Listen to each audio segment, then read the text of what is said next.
లంచాలు అడుగుతారు జాగ్రత్త అంటే స్వయంగా కర్ణాటక ముఖ్యమంత్రి ఈ విధమైన ఒక కామెంట్ చేయడం అంటే జనరల్గా అవేర్నెస్ కోసం ఎవరైనా చెప్పొచ్చు.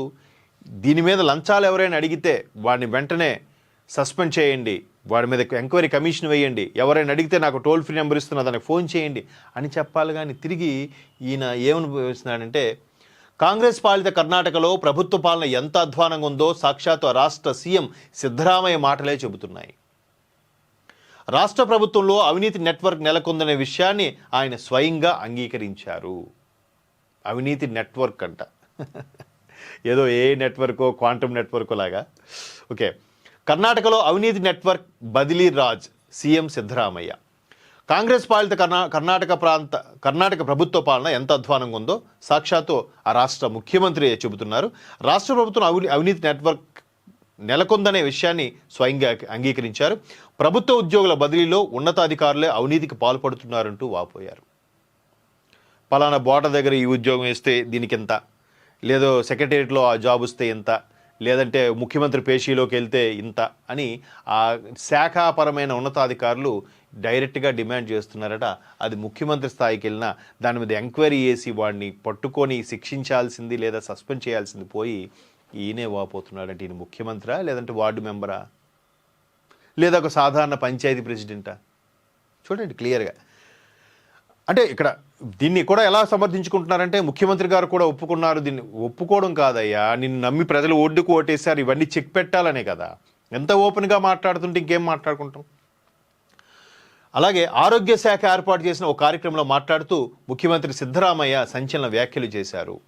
కర్ణాటకలో బదిలీ ఏజెంట్ల ముప్పు పెరిగిపోయిందని, రాష్ట్రంలో ట్రాన్స్ఫర్ రాజ్ వ్యవస్థ విస్తరించిందని ఆందోళన వ్యక్తం చేశారట. అంటే దీనిపై ఎవరు పైరువీలు చేయొద్దని కోరుతున్నాడు, రిక్వెస్ట్ చేస్తున్నాడంట. తాట తీస్తాం, ఒక విధంగా తెలంగాణ ముఖ్యమంత్రి రేవంత్ రెడ్డి గారు డైలాగ్ చెప్పాలంటే తాట తీస్తామనే స్థాయిలో ఉండాలి, కానీ రిక్వెస్ట్ చేసుకోవడం ఏంటి అంటే ఎంతలా ఈ అవినీతి అనే మహమ్మారి, ఈ మాయరోగం విస్తరించిందో మనం చూస్తూనే ఉన్నాం తరతరాలుగా. ఇది సినిమాల రూపంలో, ఏది అపరిచితుడు సినిమా కానీ, లేదంటే భారతీయుడు సినిమా కానీ, ఠాగూర్ సినిమా కానీ, ఇవన్నిట్లో సినిమాలుగా చూడడానికి బాగుంటుంది, కానీ రియల్ లైఫ్లో ఎంతమంది అంటే ఆ లంచాన్ని బారిన పడి వాళ్ళ జీవితాలు నాశనం చేసుకుంటున్నారో తెలియదు. వాళ్ళు ఏమైనా బాగుపడతారా? ఇలా సంపాదించిన వాటితో వాళ్ళ కుటుంబాలు ఎంత ఇబ్బంది పడుతున్నాయి.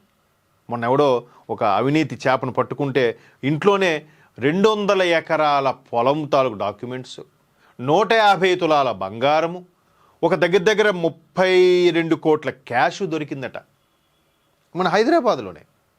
అది హెచ్ఎండి అధికారిని ఒకడు, జిహెచ్ఎంసీ అధికారిని ఒకడు, వేరే శాఖ. అంటే మన దగ్గర కూడా ఎలా ఉన్నారు చూడండి. అంటే మొన్న ఆంధ్రప్రదేశ్ ఒక విజయనగరం జిల్లాలో ఒక హోంగార్డ్కి దగ్గర 12 కోట్ల ఆస్తి ఉందంట. అది సాధ్యమా? ఒక హోంగార్డ్ అంటే ఎంత మందికి వైర్వీలు చేశాడో, ఎంత టెక్నికల్గా, ఎంత లాజిక్గా అవన్నీ క్యాష్ చేసుకున్నాడో చాలా ఆశ్చర్యంగా అనిపిస్తుంది. ఇక్కడ ముఖ్యమంత్రి ఈ విధమైన వ్యాఖ్యలు చేయడం సర్వత్రా విమర్శలకు తావిస్తోంది. కాకపోతే దీన్ని కంట్రోల్ చేయాల్సిన ముఖ్యమంత్రే రిక్వెస్ట్ చేసి, బాబు మీరు దయచేసి మానండి పైరువేలు, ఈ ట్రాన్స్ఫర్ రాజ్ ఏదైతే ఉందో అది కాస్త తగ్గించుకోండి అని చెప్తున్నాడంట. మేబీ ఎన్నికల్లో సానుభూతి కోసమా, లేదంటే రకరకాల వార్తలు వినిపిస్తున్నాయి. సో ఇది ఒక వార్తాపత్రికలో వచ్చిన ప్రధాన వార్త.